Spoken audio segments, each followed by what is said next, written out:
അന്ന് മുരളിയെ പിടികൂടിയ രാമപുരത്തെ വീട് തന്നെ ആയിരിക്കണം നന്ദന്റെയും ദേവികയുടെയും ഒളിത്താവളം.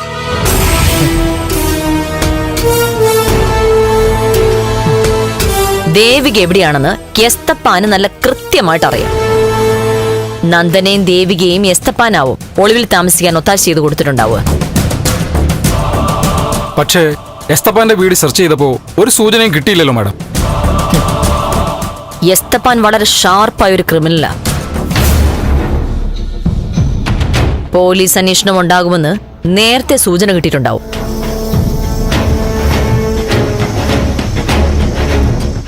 മർദ്ദിച്ച് കുറ്റം തെളിയിക്കാൻ പറ്റില്ലല്ലോ. എസ്തപ്പാന് ഒരു കൊലപാതകത്തിൽ ശിക്ഷ കിട്ടിയിട്ടുണ്ട്.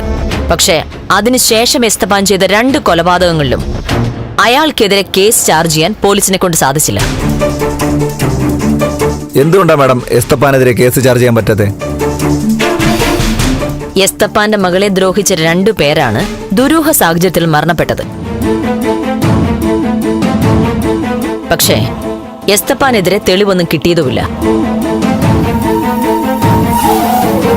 അന്വേഷണത്തിൽ നിന്നും കൃത്യമായി ഒഴിഞ്ഞു മാറി നിൽക്കാൻ ഉറപ്പായും അയാൾക്കൊരു പോലീസ് ഓഫീസറുടെ ഉപദേശം കിട്ടിയിട്ടുണ്ടാവും എന്നുള്ളതാണ് ഡിപ്പാർട്ട്മെന്റിനുള്ളിലെ സംസാരം.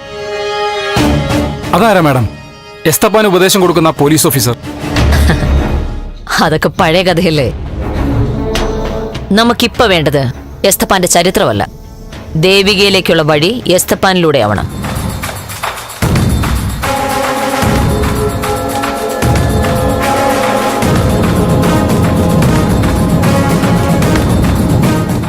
നമ്മൾ ഇനി ഫോക്കസ് ചെയ്യേണ്ടത് എസ്തപ്പാനിലേക്കാണ്.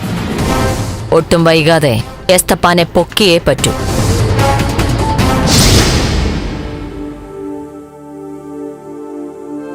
അച്ഛാ,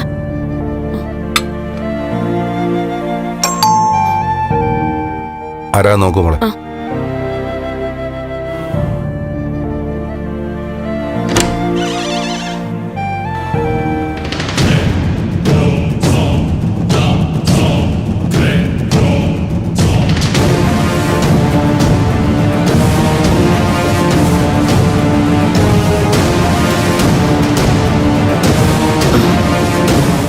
ആരാ? എനിക്ക് നന്ദൻ സാറിനെ ഒന്ന് കാണണം. ബലരാമൻ അങ്കിൾ പറഞ്ഞയച്ച ആരെങ്കിലും ആണോ? ഈശ്വര, ആരാ നിങ്ങള്? നിങ്ങളെന്തിനാ നന്ദനെ കാണുന്നേ? മോള് നന്ദൻ സാറിനെ ഒന്ന് വിളിക്കേ. സാറിന് എന്നെ അറിയാം. അവിടെ നിക്ക്, അവിടെ നിന്നാ മതി. ഞാൻ പോയി വിളിച്ചിട്ട് വരാം.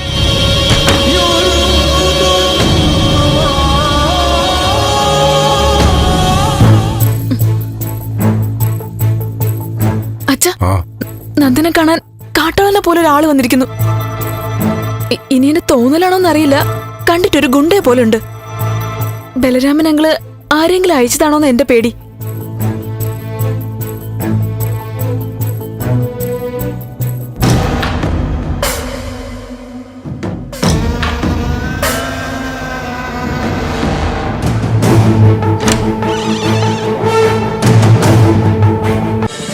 ഫ്ലവേഴ്സ് ഒരുക്കുന്ന കാഴ്ച വസന്തം യൂട്യൂബിൽ പ്രേക്ഷകർക്ക് ലൈവായി കാണാം. ഫ്ലവേഴ്സ് കോമഡിയിൽ ജോയിൻ ചെയ്യൂ, ആസ്വദിക്കൂ.